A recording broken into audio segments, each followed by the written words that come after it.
최근에 어느 후배 목사님으로부터 이메일 한 통을 받았는데요.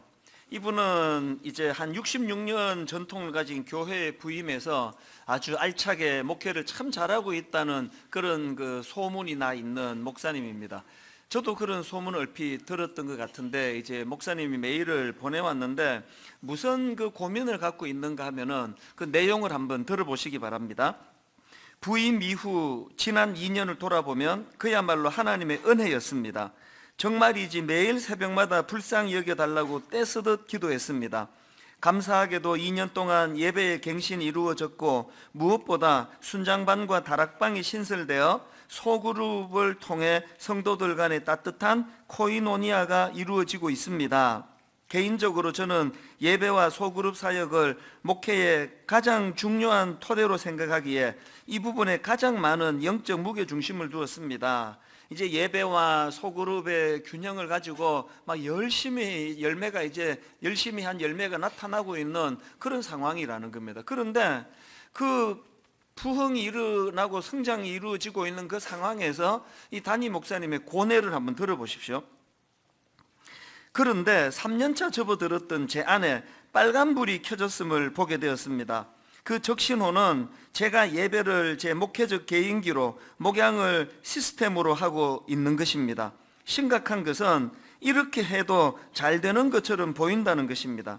장로님들도 성도님들도 교회가 너무 잘 되어 가고 있다고 말씀하십니다. 솔직히 이런 말을 들으면 기분이 좋아야 하는데 저는 오히려 두렵기만 합니다. 그래서 요즘은 다시 본질로, 다시 기본기로 돌아가야겠다는 절박함을 가지고 하루하루 영적인 발부둥을 치고 있습니다. 막 목회도 잘 되고 칭찬도 듣고 있는데 이분이 지금 뭘 고민하는지 좀 느낄 수 있지 않습니까? 그래서 제가 바로 이런 답을 보냈습니다. 목사님의 글을 읽으니 지금 저와 똑같은 고민을 하는 것 같아서 동병상련을 느낍니다. 겉보기에 교회는 부흥하고 성장하고 있는데 담임 목사가 왜 이런 고민과 고뇌를 해야 하는지 사람들은 잘 이해하지 못할 것입니다. 하지만 겉보기에 교회가 부흥하고 성장할수록 이런 영적인 목마름과 고뇌가 깊어지는 것은 정상이라 생각합니다. 목사님의 목마름과 영적 고뇌를 응원하며 기도합니다.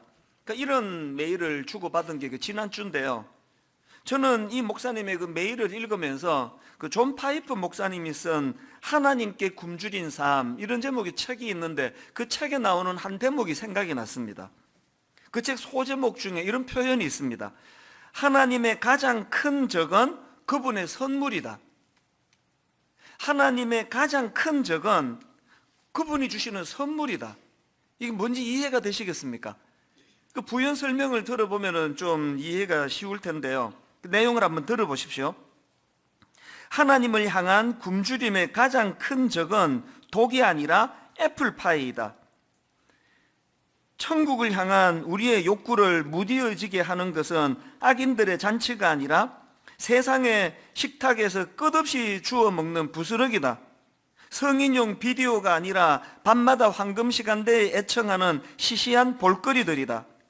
사탄이 저지를 수 있는 악이 많지만 예수님은 자신의 사랑의 잔치상에 오지 못하게 우리를 막는 것이 밭과 소와 아내라고 말씀하셨다. 누가복음 14장 내용을 피력한 것 같습니다. 하나님을 사랑하는 마음의 가장 큰 적은 그분의 원수가 아니라 그분의 선물이다. 가장 위험한 욕구 대상은 끔찍한 악이 아니라 이 땅의 평범한 낙이다. 그것이 하나님의 자리에 들어서면 우상 숭배가 잘 눈에 띄지도 않거니와 거의 구제불능이 된다. 이 존 파이프 목사님이 하나님의 가장 큰 적은 그분이 주시는 선물이다, 이렇게 말씀하시는 거하고, 지금 목회 현장에서 이 목사님이 막 열심히 해가지고 교회는 성장하고 있고 사람들로부터 칭찬은 듣고 있고 하는 이게 그분에게 왜 위기감이 돼야 되는가? 이 공통점이 뭐겠습니까? 하나님 주신 선물이 너무 달콤해가지고 그 달콤함에 젖어가지고 정작 그 선물을 주신 하나님에 대해서는 생각을 하지 못하게 만드는 그런 면에서 하나님의 선물이 오히려 우리에게 위험할 수 있다는 그런 내용 아니겠습니까? 그래서 저는 C.S. 루이스가 했다는 이 말이요, 우리의 최상의 소유는 곧 결핍이다. 이것 또한 같은 맥락 아니겠습니까? 왜 우리의 결핍이 우리 최상의 소요가 될까요? 내 결핍을 인식하는 그것으로 말미암아 하나님을 찾을 수 있고 그분에게 다가갈 수만 있다면 이 결핍이야말로 내게 축복이 될 수 있다는 것입니다. 오늘 우리가 살펴보려고 하는 요한복음 6장 말씀이 바로 이런 내용들을 다루고 있습니다. 요한복음 6장에 보면은 지금 우리가 잘 아는 오병이어 기적의 사건이요, 그 어린아이의 작은 도시락 하나를 가지고 남자 장정만 5,000명, 그러니까 거기 모인 여성과 아이들까지 다 포함하면은 10,000명이 넘는 사람들이 이 어린아이의 작은 도시락을 재료로 한 예수님의 기적을 맛보았다는 거 아니겠습니까? 남는 12강주리를 보면서 그 주님의 기적의 풍성함으로 막 그 현장 분위기가 막 후끈 달아오른 거 아니겠습니까? 얼마나 열기가 대단했는지 요한복음 6장 15절에 보니까, 그러므로 예수께서 그들이 와서 자기를 억지로 붙들어 임금으로 삼으려는 줄 아시고, 현장 분위기가 느껴지시죠? 막 열광한 거예요. 이렇게 경제 문제를 해결할 수 있는 그런 분이라면 이 왕으로 삼아야 된다. 그래서 막 열기가 뜨겁게 달아오르는데 예수님은 정작 그들의 열기를 피해가지고 멀리 혼자서 기도하러 산으로 떠나가십니다. 그렇게 주님은 군중을 피해가지고 격리되기를 원하셨는데, 그 다음날 일부 사람들이 그 수소문을 어떻게 했는지 예수님이 피하듯 가신 그곳으로 찾아간 거예요. 그렇게 찾아온 사람들에게 주님이 하시는 말씀이 정말 여러 가지 생각을 하게 하는 의미심장한 메시지입니다. 26절을 보십시오.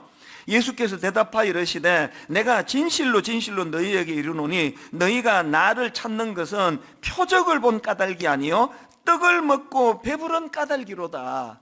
포인트를 아시겠죠? 그러시면서 그들과 대화 중에 나온 말씀이 오늘 본문 35절입니다. 예수께서 이르시되 나는 생명의 떡이니 내게 오는 자는 결코 줄이지 아니할 터이요 나를 믿는 자는 영원히 목마르지 아니하리라. 지금 주님이 그 다음 날까지 막 주님을 찾아서 찾아온 사람들에게 주시는 포인트가 뭡니까? 그리고 이 구도가 지금 어떻게 지금 이루어지고 있는 겁니까? 너희가 나를 찾는 것은 표적을 본 까닭이 아니요 떡을 먹고 배부른 까닭이라. 그리고 나는 생명의 떡이다. 이런 말씀들이 지금 뭘 강조하고 싶은 겁니까? 왜 그 목사님은 그렇게 모든 목회자들이 꿈에도 소원하는 교회가 부흥하고 성장하고 사람들로부터 목회 잘한다는 평가를 받는 그게 왜 자기에게 이게 위기라는 생각을 하게 하는 겁니까? 이 다 맥을 잇는 그 하나가 있는 거 아닙니까? 목회를 너무 잘하는 것조차 그것 때문에 주님을 생각하는 일이 약화된다면 그건 재앙이 될 수 있다는 거거든요. 하나님의 가장 큰 적은 그분의 선물이다. 오늘 여기에 이 말씀이 필요한 분이 여러분 계세요. 저는 지난 연말부터 마음에 큰 부담을 갖고 있었습니다. 그 목사님이 목회하시는 교회와 마찬가지로 분당 우리 교회도 겉으로 보기에 아무 문제가 없는 교회예요. 뭐 누구도 우리 교회 지금 문제다, 이거 위기다, 그렇게 와가지고 막 그냥 이런 문제로 가지고 문제를 삼고 따지는 분이 아무도 안 계세요. 순풍에 돛단 듯 교회는 그냥 편안하게 흘러가고 있습니다. 그런데 왜 담임 목사인 제가 작년 12월 중순부터 계속 마음에 두려움과 부담이 찾아왔는지 아시겠습니까? 겉보기에 아무 문제가 없는 것 같은 이게 사실은 진짜 문제가 될 수 있는 거예요. 그래서 제가 이런 위기감을 가지고 연말부터 전체 교역자들과 더불어 이 문제를, 아픔을 여러 번 나누었고요. 그래서 저는 이제 기억하시겠지만 올해 첫 주 설교 자체가 너희 몸에서 장신구를 떼어버려라, 그렇게 선포를 한 이후로 오늘에 이르기까지, 그리고 다음 주, 그 다음 주, 3월 둘째 주까지 계속 그 12월 중순에 위기감에서 시작한 말씀들이 지금 계속 준비가 되고 있거든요.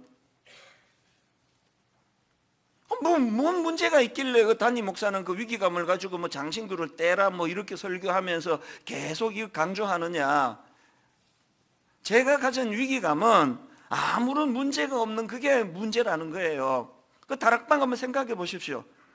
혹시 여러분 다락방이 막 너무 순탄해가지고 막 나눔도 많습니다. 근데 그 나눔이라는 게 주로 뭐, 이야, 이번에 나 오병이어의 기적을 또 맛보았다. 하나님이 얼마나 내게 놀라운 선물을 주셨는지 모른다. 이 오병이어의 기적의 떡을 먹으니까 막 살아날 것 같다. 예수님 어디 간지 수소문해서 우리도 그 이튿날 주님을 찾아간 사람들처럼 주님을 따라가서 또 다른 선물을 달라 그러자. 다락방이 혹시 이런 것들로만 난무한다면 그게 진짜 위기거든요. 왜 존 파이프 목사님이 하나님의 가장 큰 적은 그분의 선물이다 이런 말을 하셨겠냐고요. 왜 제가 아무런 문제가 없어 보이는 그게 진짜 문제라는 이야기를 할까요? 오병이어의 떡이 너무 갈망이 되고 그 떡을 받아 먹는 기쁨이 너무 큰 나머지 그 떡을 주신 주님 생각은 별로 하지 않는, 이게 가장 큰 문제 아닙니까? 분당 우리 교회가 갖고 있는 위기가 있다면 저는 바로 이 문제로 생각합니다. 지난 한 해 다락방에서 나누었던 대화들을 한번 쭉 반추해서 돌아보십시오. 무슨 이야기들을 주로 많이 하셨습니까? 오병이어의 그 떡을 얻어먹게 됐다는 걸 많이 나누셨습니까?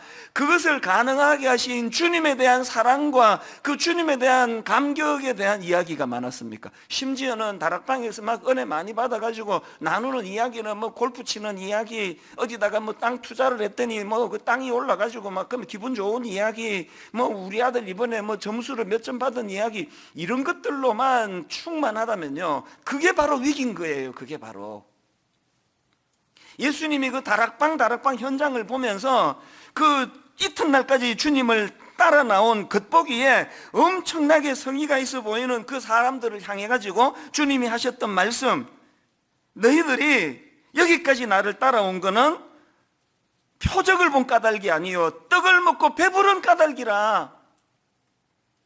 그러니까 이런 데 대해서 저는 위기감이 찾아온 거예요. 그 떡 보고 배부른 것 때문에 나 찾아왔다 그러시면서 35절에서 예수께서 이르시되 나는 생명의 떡이니 내게 오는 자는 결코 줄이지 아니할 터이요 나를 믿는 자는 영원히 목마르지 아니하리라. 주님의 그 애쓰심이 느껴지잖아요. 온통 그 주님이 만들어주신 떡에만 관심이 가 있는 그들의 시선을 주님 자신에게로 되돌리려고 애쓰시는 그 모습이요. 여기 나오는 나는 생명의 떡이니라는 이 번역은요, 그 잘된 번역이 아니에요. 번역은 그 문화와 정황과 상황에 따라 번역해야 되는데 우리에게 떡은 이거 간식 아닙니까? 간식. 지금 여기 떡으로 번역된 아르토스라는 이 단어는요, 빵 혹은 음식이라는 뜻이에요. 빵은 그들에게 주식이거든요. 주식. 그래서 이걸 제대로 잘 번역을 하기 위해서는 나는 생명의 떡이다 이렇게 번역하면 안 되고 나는 생명의 음식이다, 나는 생명의 밥이다. 그렇게 우리 밥이 주식이니까요. 제가 그 다이어트를 하면서 뼈저리게 느낀 게 이 밥이라는 게 이게 생각보다 진짜 이게 영향을 많이 미치더라고요.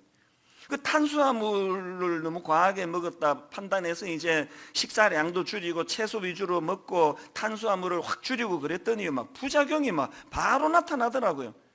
그래서 막 자꾸 두통도 오고 막 설교 준비도 안 되고 심지어는 집중도 안 돼요. 그리고 음식이라는 게 진짜 중요하더라고요. 막 그날 그 시마다 공급해야 되는 그것들이 조금만 결핍이 되니까 막 몸에 막 금방 나고 막 금방 피곤하고 그것도 그 기간에 막 신경질이 얼마나 늘었는지 몰라요. 막 계속 짜증도 나고 그 신경질 나고 그렇더라고요. 그게 음식의 공급이 약해지면 그렇게 된다는 거예요. 그 예수님이 지금 나는 생명의 밥이다라고 말씀하시거든요. 지금 예수님께서 나는 생명의 밥이니 내게 오는 자는 결코 줄이지 아니할 터이다라고 말씀하실 때 주님의 포인트가 뭡니까? 니들이 매일 밥을 먹어야 호흡하는데 지장이 없는 것처럼, 매일 밥을 먹어야 삶이 유지가 되는 것처럼 예수 그리스도와의 매일의 일상의 교제를 통해서만이 네 영혼이 제대로 살아갈 수 있다, 그 이야기를 하는 거거든요. 그 이야기를 이 맥락에서 왜 하시냐고요? 온통 육신의 기적의 빵, 오병이어에서 만들어준 그 한 끼 낼름 얻어먹고 몇 시간만 지나면 소용없어지는 그 떡에만 빵에만 관심을 갖고 있는 그 사람들을 향하여 주님이 탄식하며 주시는 말씀 아니냐고요. 이게 딱 오늘 우리가 들어야 되는 탄식 아닙니까? 영혼의 목마름을 느껴보고 계세요? 지난주 말씀드렸잖아요.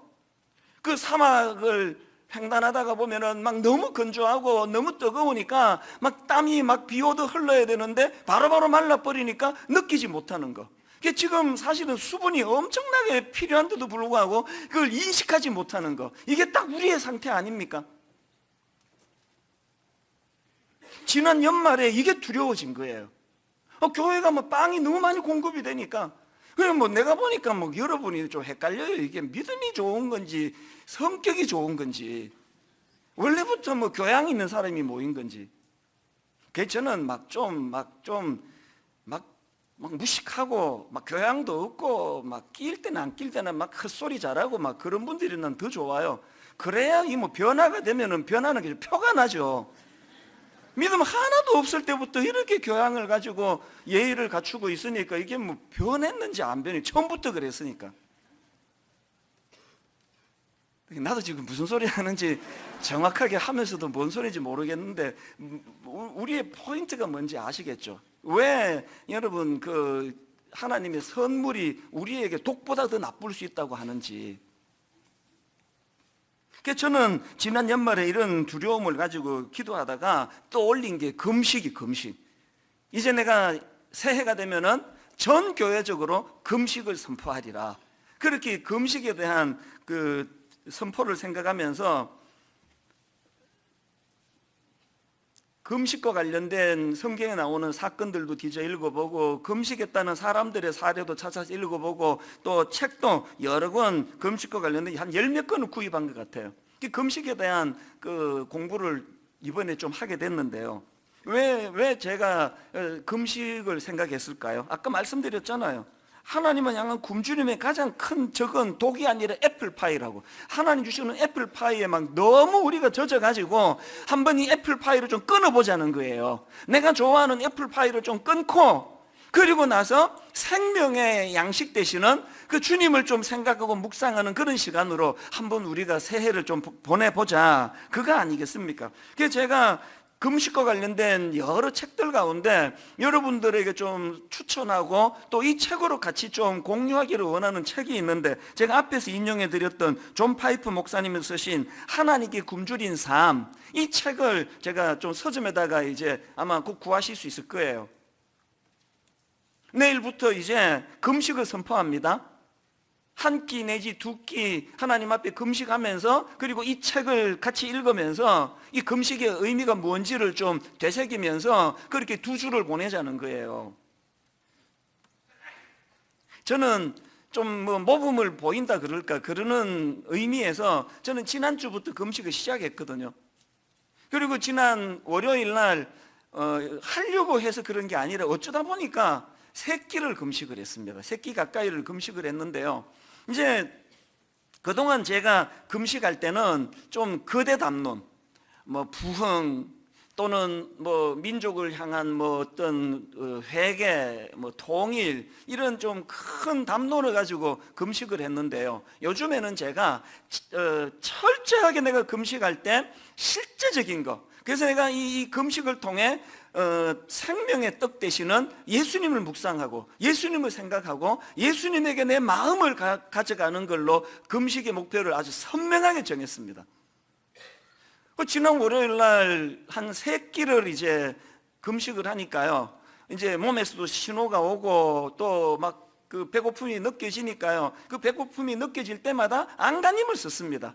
생명의 떡 되신 주님, 제가 이제 이 금식을 통해서 주님을 호흡하고 싶고 주님과 더 가까이 교제하고 싶고 주님으로 더불어서 만족할 수 있는 그런 목회자가 되기를 원합니다. 주님 생각을 많이 하기를 원합니다. 지난 월요일과 화요일에 걸쳐서 너무너무 좋은 시간을, 행복한 시간을 가졌거든요. 이제 전 교회적으로 이제 이것을 제가 선포하기를 원한다는 거예요. 배고픔을 느낄 때마다 생명의 떡 대신 예수님을 묵상하자. 내게 허기가 느껴질 때마다 내가 좋아하는 애플파이를 끊고, 배고픔이 느껴질 때마다 영적으로 떡 되신다고 하시는 예수님을 많이 묵상하는 시간을 가지자. 맥스 루카도가 쓴 예수님처럼이라는 책이 있는데요. 이 책에 몇 가지 그 주님을 묵상하는 것과 관련한 지침이 있는데요. 첫 번째로 어떤 지침이 있느냐? 아침에 잠에서 깰 때 하나님을 생각하라. 여러분, 하루를 맞이하기 전에 하나님을 먼저 맞이하는 삶이 뭔지를 아세요, 혹시? 아침에 눈이 떠져가지고 침대에서 나오기 전에 먼저 그분의 임재를 갈망하는 마음을 가지고 하루를 시작한다는 게 뭔지 혹시 아세요? 아침에 잠에서 깰 때 하나님을 생각하라. 신문을 펼쳐들기 전에 먼저 하나님을 묵상하는 게 뭘 의미하는지 경험하고 계세요? 그런가 하면 두 번째로 지침이 뭐냐? 말없이 바라는 중에 하나님을 생각하라. 하나님과의 그 침묵의 시간을 통해서 그분을 묵상하라는 거예요. 저는요, 신혼부부가 아이고 요새 깨가 쏟아져요, 좋아 죽겠어요 막 그러면서 그냥 그냥 입이 찢어지는 사람들을 보면서 그 하나도 안 부러워요. 그 누가 안 해봤나? 그거 다 해봤지. 그 신혼 때 세상에 그 피곤한 게 그거 신혼부부 아닙니까? 맨날 사랑해요, 확인해야 되고 확인받아야 되고. 저는 신혼보다도요 한 20몇 년 결혼 생활은 지금이 우리 부부는 전성기예요. 훨씬 좋습니다. 그런 거 요구하지도 않고 할 필요도 없고 우리는 그저 침묵으로 집에서도 대화도 별로 안 해요. 저녁에는 각자 이쪽에서 성경 보고 저쪽에서 경건서적 읽고 그렇게 하는데요. 왜 이게 중요한지 아십니까? 이 침묵의 사랑이라는 게 진짜 깊은 사랑이에요. 우리 부부가 그냥 애틋하게 사랑 고백을 그냥 세 마디마다 한 마디씩 하고 어디 여행 다니고 그런 게 일절하지 않아도요. 왜 지금이 더 신혼보다 좋은지 아세요?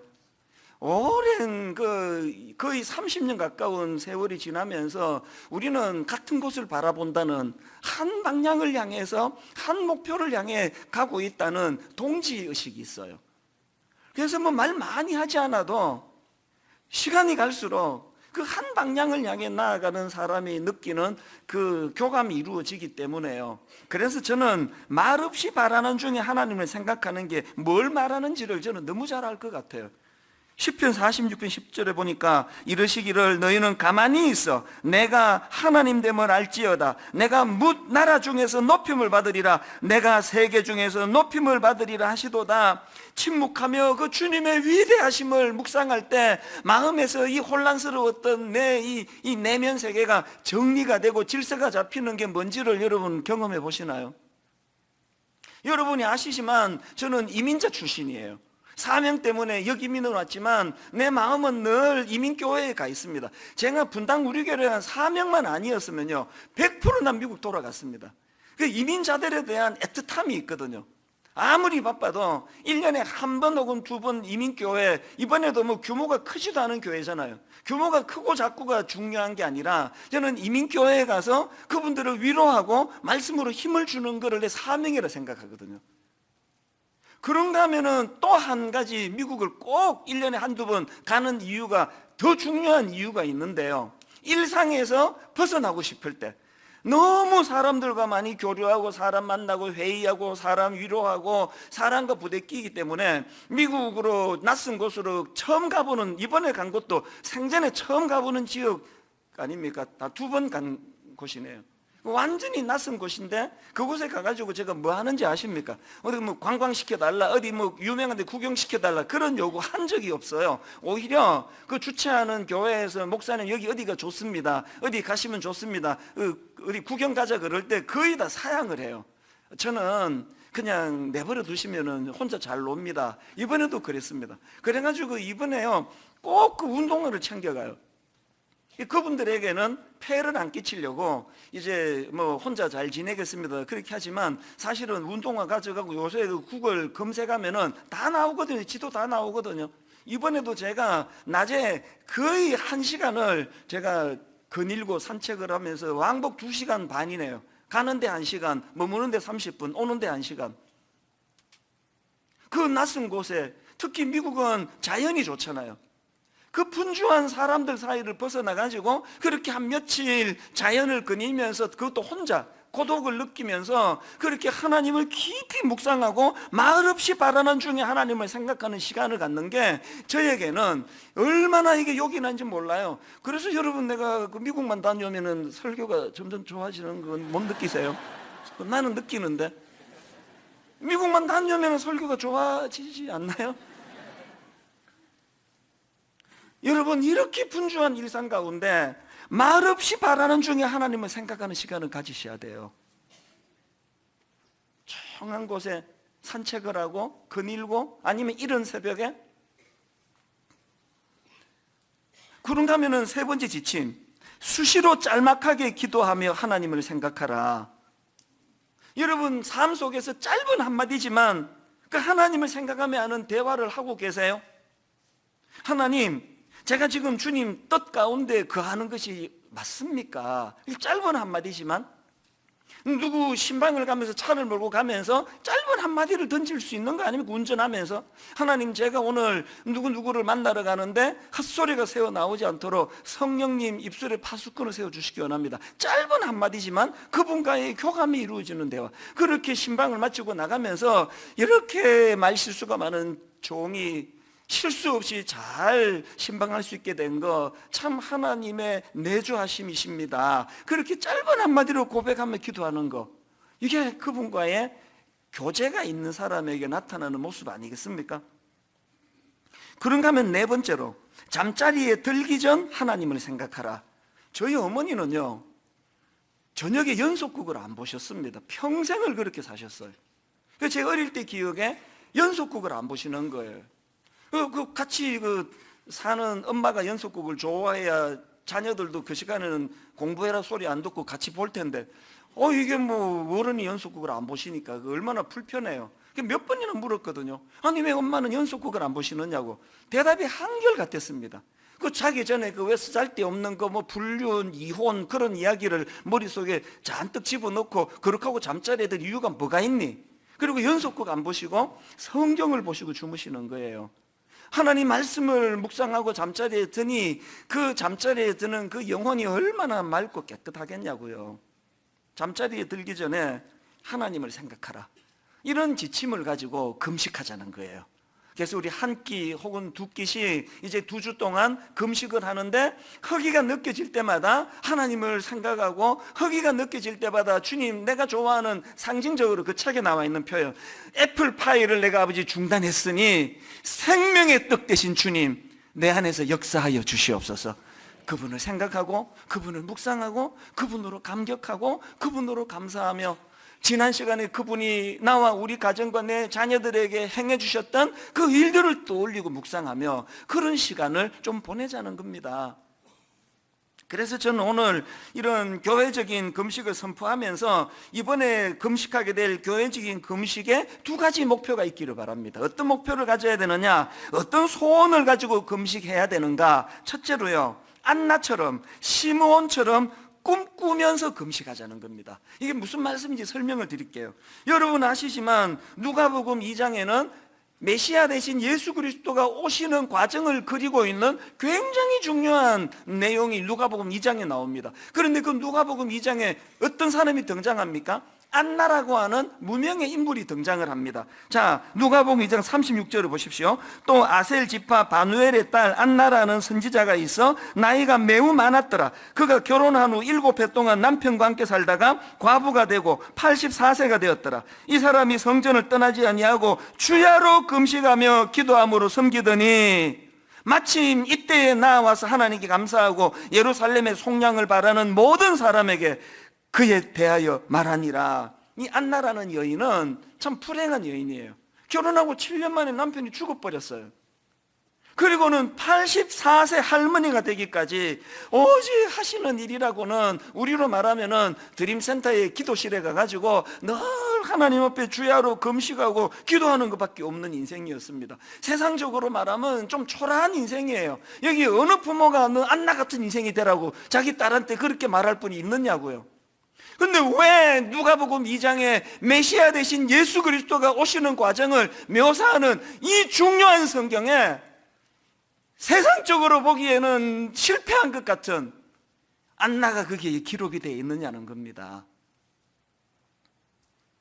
시므온이라는 인물도 마찬가지 아닙니까? 바로 그 앞에 누가복음 2장 25절부터 보십시오. 예루살렘에 시므온이라는 사람이 있으니 이 사람은 의롭고 경건하여 이스라엘의 위로를 기다리는 자라. 성령이 그 위에 계시더라. 그가 주의 그리스도를 보기 전에는 죽지 아니하리라는 성령의 지시를 받았더니 성령의 감동으로 성전에 들어가매 마침 부모가 율법의 관례대로 행하고자 하여 그 아기 예수를 데리고 오는지라. 시므온이 아기를 안고 하나님을 찬송하여 이르되, 뭐라고 찬송하는지 그 다음 27절을 29절을 보세요.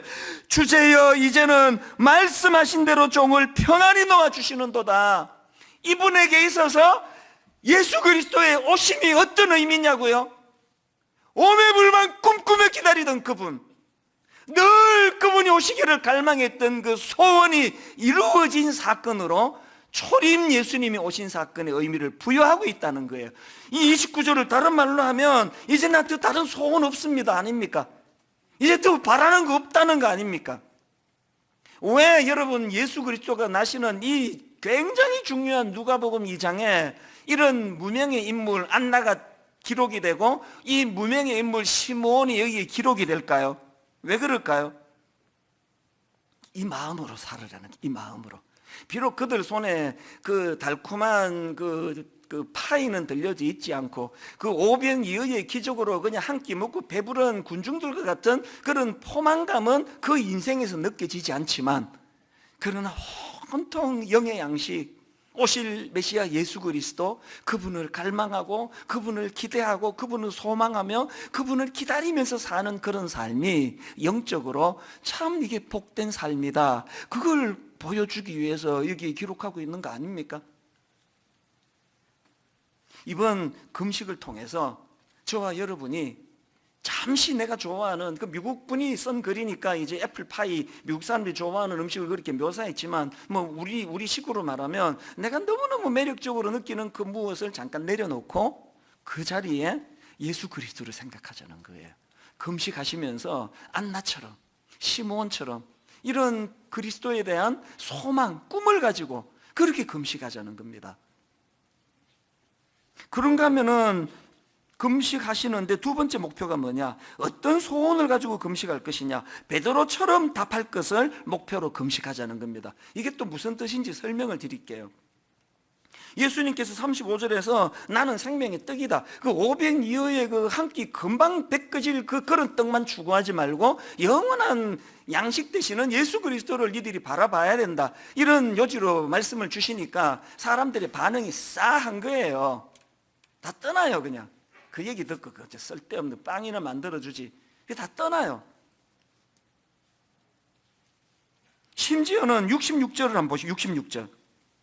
그때부터 그의 제자 중에서 많은 사람이 떠나가고 다시 그와 함께 다니지 아니하더라. 우리로 치면 제자 훈련도 받고 막 그랬던 사람들이 뭐 그 주님 말씀 듣고 뭐 떠나, 이제는 그 500이어 떡 안 만들어 줄 모양이지. 우리는 그 당신한테는 관심이 별로 없고 그 떡 만들어 달라는데 그 쓸데없는 소리 하느냐고 다 떠나요. 그 예수님이 그 마음이 얼마나 그 씁쓸하시겠냐고요. 달면 삼키고 쓰면 뱉는 이 인간 세상에서 주님의 그 참 씁쓸함이 묻어나는 말씀이 그게 67절이거든요. 예수께서 12 제자에게 이르시되 너희도 가려느냐? 이 쓸쓸한 그 씁쓸한 그런 느낌이 담겨져 있지 않으세요? 너희도 가려느냐? 그랬더니 베드로가 냈다 무슨 대답을 하는지 보십시오. 68절. 시몬 베드로가 대답하되 주여 영생의 말씀이 주께 있사오니 우리가 누구에게로 가오리이까? 눈물이 핑 돌더라고요. 주님이 떡을 만들어 주시던 그렇지 아니하시던 이제 더 이상 오병이어의 기적을 우리가 맛보지 못한다 할지라도 영생의 말씀이 주님 앞에 있는데 우리 떠나지 않습니다. 베드로의 이런 대답을 목표로 금식하자는 거예요. 너무 달콤한 그 손에 보이는 그런 복 그러면서 신앙생활하는 게 아니라 그것을 초월하는, 그것을 뛰어넘는 생명의 떡 대신 예수 그리스도, 그분 한 분만으로 나는 만족합니다. 그분 한 분이 주시는 말씀만으로 나는 배고프지 않습니다. 주의 영생의 말씀이 주께 있사오니 우리가 누구에게로 가오리까? 저는 여러분을 참 존경합니다.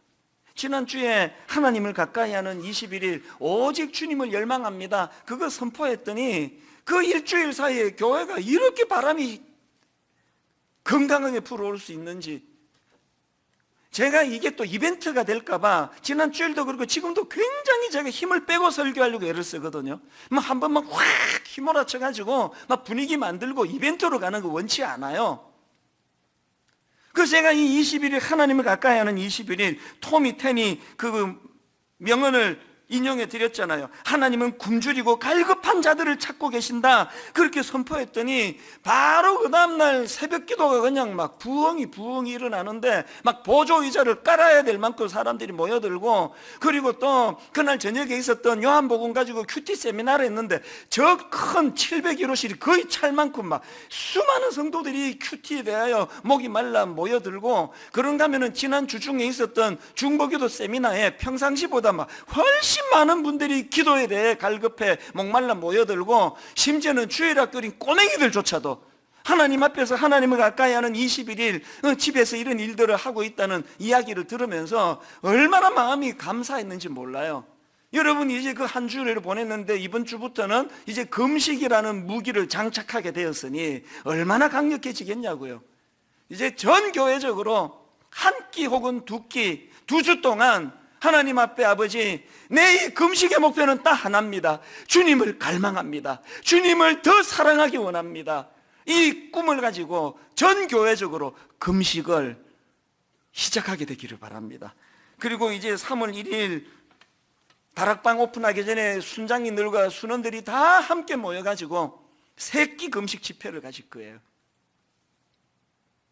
생각만 해도 너무, 제가 말씀드렸잖아요. 지난 12월 중순에 하나님이 단임 목사인 저에게 목마름을 주시고, 교회는 그냥 겉으로 보기에는 막 여러 가지 순탄하게 잘 되는 것 같아도 주님을 향한 목마름이 이 정도 갖고는 안 된다는 그런 선한 마음을 주셨는데, 이제 그 열매가 나타나게 될 줄로 믿습니다. 여기저기에서. 이제 결론을 맺습니다. 시편 34편 8절에 보니까 이런 말씀이 있습니다. 금식하면서 이 말씀을 사모하시기 바랍니다. 너희는 여호와의 선하심을 맛보아 알지어다. 너희는 여호와의 선하심을 맛보아 알지어다. 그에게 피하는 자는 복이 있도다.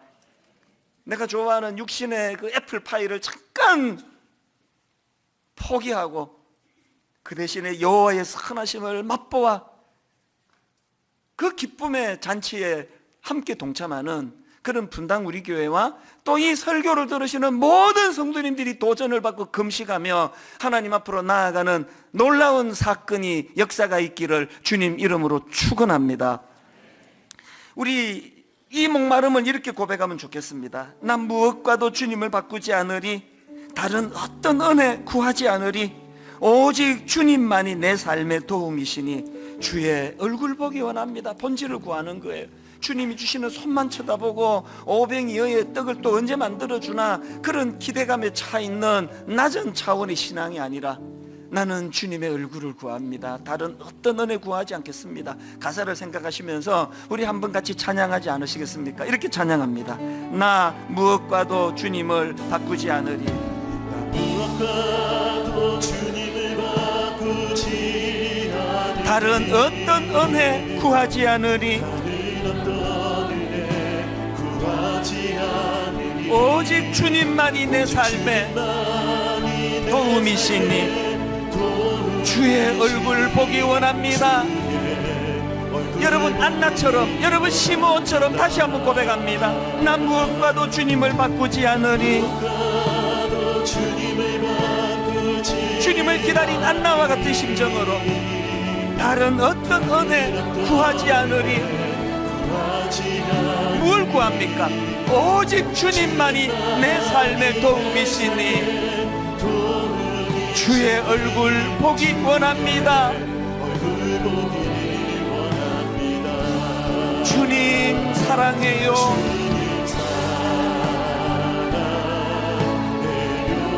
온 마음과 정성 다해 하나님의 신실한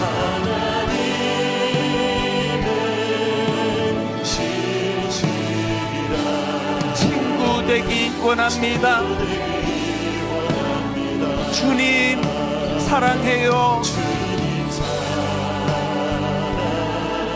그분이 주시는 오병이어의 떡이 아니라 주님 자신을 나는 사랑하기 원합니다. 하나님의 신실한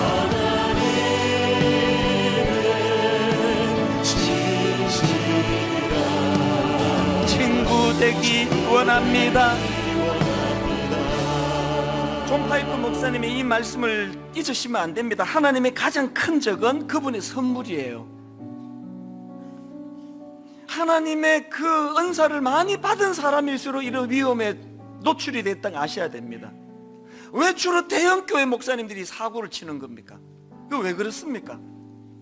하나님의 선물이 아무리 매력적이고 아무리 달콤해도 거기에 정신이 팔려가지고 생명의 떡 대신 그 일을 가능하게 하신 주님을 잊어버리면 그건 재앙이 되는 거 아니겠습니까?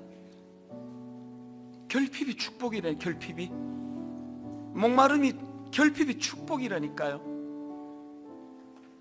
지금 그 사막에서 지금 이게 막 점점 그 수분이 빠져나가고 그런데 막 바로바로 말라버려 가지고 인식을 못하고 있는데 어떻게 해야 된다 그랬습니까? 내가 목마름을 느끼든 느끼지 못하든 정기적으로 수분을 공급해야 된다 그랬는데 영적으로 공급할 수분이 뭐예요? 주님 사랑해요. 주님 사랑해요. 내일부터 아버지 금식을 향해 나아갈 때에 정말 영적인 수분을 공급받는 목마름이 해갈이 되는 그 놀라운 금식이 되게 하여 주시옵소서. 그래서 우리가 그 배고픔이 느껴질 때마다 주님을 생각하고 주님을 바라고 주님을 묵상하고 주님을 향한 사랑을 고백하고 우리 이런 마음으로 후렴부터 한 번 더 찬양할 텐데요. 그 어린아이가 아장아장 모든 게 다 부족하지만 그러나 엄마 아빠를 너무 사랑해서 그 혀짧은 소리로 엄마 아빠 사랑해요. 그 한마디에 그 아이는 존재 이상의 모든 그 일을 다 한 거 아니겠습니까? 우리 하나님을 향한 이 고백이 있기를 원합니다. 주님 사랑해요. 진실되게 고백합니다. 주님 사랑해요. 온 마음과 정성 다해 하나님의 신실한 주님과의 친밀한 관계, 친구 되기 원합니다. 더 갈급하게 고백합니다. 주님 사랑해요. 내 마음 아시지요? 온 마음과 정성 다해 하나님의 신실한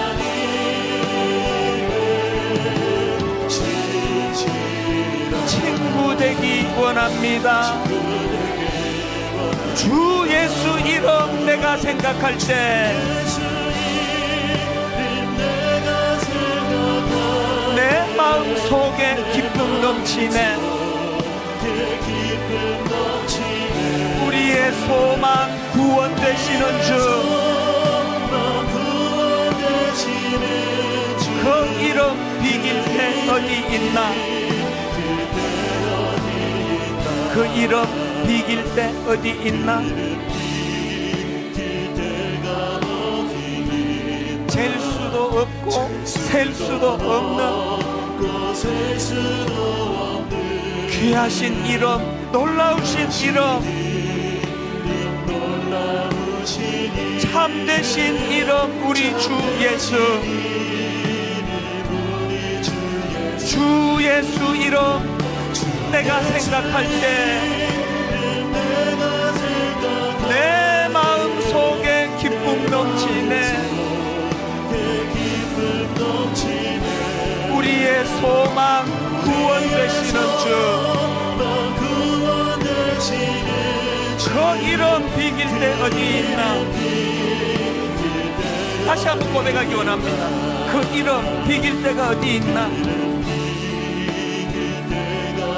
예수 그리스도, 잴 수도 없고 셀 수도 없는 예수 그리스도 귀하신 이름, 놀라우신 이름, 예수 그리스도 참되신 이름, 우리 주 예수, 그분으로 목마르기를 원합니다. 주 예수 이름 내가 생각할 때 내 마음 속에 기쁨 넘치네. 우리의 소망 구원 되시는 주, 그 이름 비길 때 어디 있나. 우리 다 자리에서 일어나셔서 비탄에 빠진 가련한 영혼이, 슬픔의 안개 걷어치우고 즐거이 새 생명 새 힘을 얻어 쓰라린 상처 아물었도다. 예수 그리스도 주 예수 이름 내가 생각할 때 내 마음 속에 기쁨 넘치네. 우리의 소망 구원 되시는 주,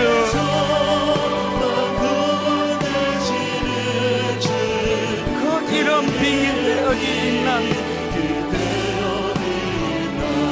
여러분, 언제부턴가 우리 마음의 기쁨이 사라져 버렸잖아요.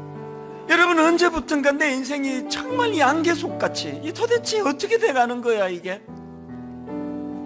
비탄에 빠진 가련한 영혼이 슬픔의 안개 걷어치우고 즐거이 새 생명 새 힘을 얻어 쓰라린 상처 아물었도다.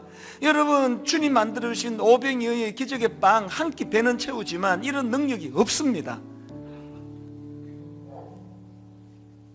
생명의 떡 대신 그분을 마음에 모시고, 아버지, 주님이 내 인생의 소망이 되십니다 선포하며, 비탄에 빠진 가련한 영혼이 슬픔의 안개 걷어치우고 즐거이 새 생명 새 힘을 얻어 쓰라린 상처 아물어지기를 원합니다. 아버지, 이 금식 기간 동안 이 놀라운 역사가 주님으로부터 아버지 경험되어지기를 원합니다. 이 소원을 가지고 금식을 하나님 앞에 결단하며 우리 통성으로 같이 기도하시겠습니다. 살아계신 하나님 아버지, 하나님의 은혜를 이 시간 사모하고 소원하며 갈망하며 주님 앞에 기도하기를 원합니다. 우리 손에 들려있는 오병이어 기적의 떡이 아버지 우리를 주님을 소망하게 하는 마음을 희석시키게 된다면 그 주님의 선물이 오히려 우리에게 재앙이 될 수 있다면서 오병이어의 기적을 맛보게 하신 것은 그 일을 통하여 그것을 가능하게 하신 주님을 바라보라는 그 의미로 아버지 깊은 뜻을 우리가 받아들이기를 원합니다.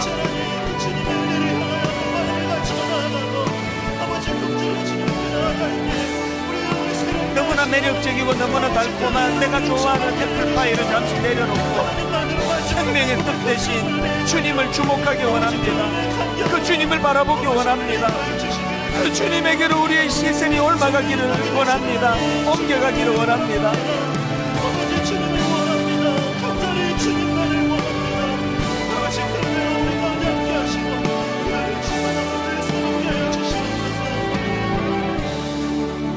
하나님 아버지, 생명의 떡 대신 주님을 많이 묵상하고 그분을 많이 생각하며 그분 한 분만으로 나는 만족합니다, 이 고백을 해드릴 수 있는 그런 금식 기간이 되도록 인도하여 주시옵소서.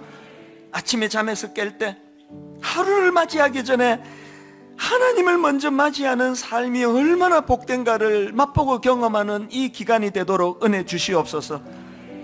말없이 바라보는 중에 너희는 가만히 있어 내가 하나님됨을 알지어다.